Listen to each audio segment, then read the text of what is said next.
There is a famous quote by the German philosopher Immanuel Kant that says duty is not to do what we want, but to do what we ought, and this perfectly summarizes his philosophy of duty ethics. In this video, we will discuss this quote by understanding its meaning, then look at the original text where he first mentioned it, and finally see how this can help us in our day-to-day lives. So let's begin. The most interesting thing about Kant's ethics is that it focuses primarily on what we do, not what we think. In fact, Kant did not believe that our intentions or motives mattered at all when judging whether something was right or wrong. For him, an action could only be judged based on the maxim or rule that the person used to decide to do it. This is why in Kantian ethics, when we make moral judgments, we ask ourselves, would I want everyone to be able to follow the rule that I followed? If the answer is yes, then the action is morally permissible because the rule is universalizable. But if the answer is no, then the rule is not universalizable and the action is not morally permissible. So for example, if you were to lie to your friend, but only because you didn't want them to get upset, then the rule that you followed was lie to people if it would make them feel better. Obviously, you don't want everyone following this rule, so the action itself is not morally permissible, even though your motive for doing it was good. Or another example, if you were to keep the money you found on the ground because nobody was looking, then the rule that you followed was keep other people as money if you find it lying around. Again, obviously, you don't want everyone following this rule, so the action itself is not morally permissible, even though your motive for doing it was not to harm anyone. But sometimes the action isn't the same as the rule. For example, let's say there's a hurricane coming, and someone knocks on your door asking for shelter. You invite them in. They take off their coat and hang it on a hook. The coat has a big stain on it, and you know that they have nowhere else to go. What should you do with the coat? In this situation, there are many different actions you could take. But Kant would argue that the relevant question is not what you want to do or what you think you should do, but what you ought to do. To answer this question, we need to look at what the word ought means. To understand this, we need to look at one of Kant's most famous works called The Groundwork of the Metaphysics of Morals. In this book, Kant explains that there are two different ways of using the word ought. The first way is when we say I ought to do X, which means that we would like to do X, but we don't necessarily have to do it. It's just something that we want to do. For example, you might say, I ought to go for a run today because you want to stay healthy, but you won't actually be forced to do it. Or another example, I ought to clean my room, which means that you would like to clean your room, but you aren't forced to do it. The second way of using the word ought is imperative. An imperative is a command, so when we use ought imperatively, we are basically saying you must do X. For example, if someone were to break into your house and point a gun at you and say, hand over your wallet, you would then say, I ought to hand over my wallet because you have no choice. Now, Kant argued that the second way of using ought, the imperative form, is the one that matters when talking about duty ethics.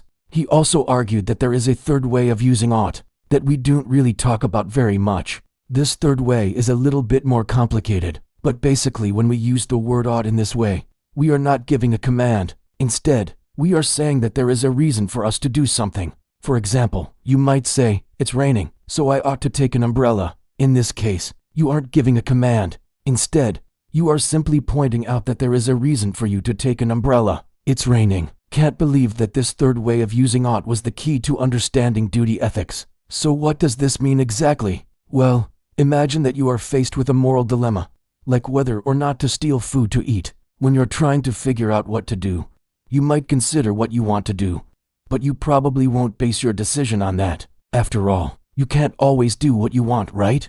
Instead, you will look at the situation and try to figure out what you ought to do. That is, what you are morally required to do, and ultimately, that is what will determine your action. But how do you figure out what you ought to do? According to Kant, you do this by figuring out what the reason is that you should do something. For example, if you are faced with the decision of whether or not to tell the truth, you might consider the reasons for and against telling the truth. You might think, well, it's important to be honest, but it could also hurt someone's feelings if I told the truth. Ultimately, you will decide what the right thing to do is based on the reasons that you think are most important. So what does this mean for us? Well, according to Kant, when we are faced with a moral dilemma, we should try to figure out what the reasons are for doing each possible action. Then we should choose the action with the strongest reasons. Of course, this is easier said than done, but it is a good starting point for figuring out what the right thing to do is.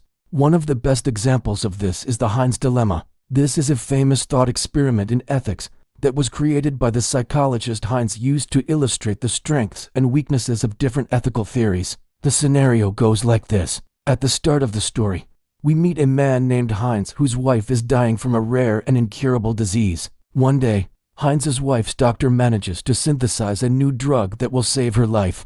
However, the drug is very expensive, and Heinz cannot afford to pay for it. As a last resort, Heinz decides to steal the drug from the pharmacy where it is being kept. Is this right or wrong? If you think this is a relatively easy question to answer, you're actually wrong. There have been numerous studies done on this dilemma, and it turns out that there is no clear consensus on what the right thing to do is. Some people say that it is right for Heinz to steal the drug because he has no other options left and his wife will die without it. Others say that it is wrong for him to steal the drug because stealing is wrong, regardless of the circumstances.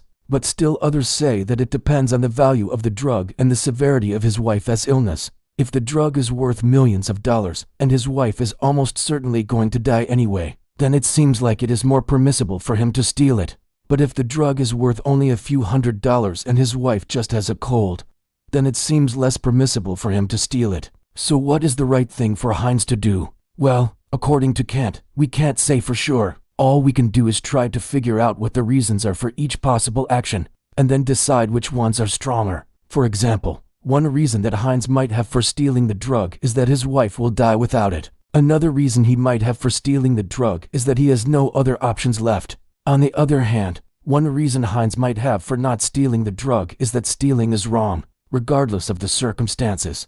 And another reason he might have for not stealing the drug is that he doesn't want to set a bad example for other people. Ultimately, it is up to us to decide which of these reasons are more important. So what do you think? What do you think Heinz should do? Let me know in the comments below. Thank you for watching this video. If you enjoyed it, please like and subscribe and share with friends and family. I would really appreciate it. Have a great day and see you next time. The postulate duty over inclination is one of the most central and uncompromising principles in Immanuel Kant's moral philosophy. It expresses his belief that the true moral worth of an action lies not in the feelings, desires, or personal advantages that may motivate it, but in the fact that it is done from a sense of duty, that is, from respect for the moral law. For Kant, inclinations are our personal wants, emotions, and self-interested motivations.